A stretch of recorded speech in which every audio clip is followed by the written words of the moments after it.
عايزاهم يكونوا أكثر تركيزا، أكثر عمقا في حياتهم واختياراتهم، لأنه أنا بشوف إنه حياتهم سهلة بالنسبة الأجيال السابقة. يعني أنا بشوف إنه هم حياتهم، يعني التكنولوجيا اختصرت لهم متاعب كثيرة عانت الأجيال السابقة، فإنها قدمت لهم أي شيء من طبق من ذهب. فهم محتاجين إنهم يركزوا، محتاجين إنه ينتهزوا الفرص، محتاجين إنه تفكيرهم يكون أعمق، محتاجين إنه ما يضيعوا زمنهم، إنه يكون هدفهم تركيزهم على أهدافهم وعلى تطورهم الفكري وعلى التطور المجتمعي، ويقدروا يواكبوا الانفتاح الانفتاح الحاصل، عشان يقدروا ينقلوا حياتهم من مرحلة لمرحلة تانية أعمق، وكل زول يشتغل على نفسه ويطور نفسه.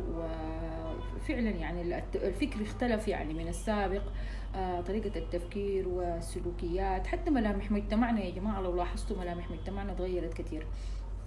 فبفضل هذا الانفتاح لازم أن احنا نكون يعني قدر هذه المسؤولية، عشان نقدم دائما الشيء الأفضل فينا ونطور نفسنا ونصل للمراحل اللي احنا يعني بنطمح لها. فأنا وصيتي للجيل الجديد ده إنه يركز مع نفسه، ويعني ما ينجرف أمام المغريات، ويكون تركيزه على تحقيق أهدافهم. يعني هو جيل ما شاء الله يعني متطلع، وجيل فاهم، وجيل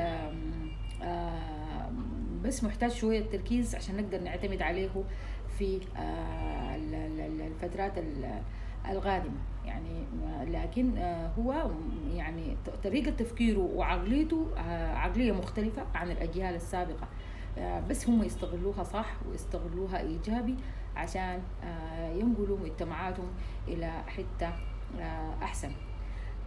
وبشكرك كتير على البودكاست.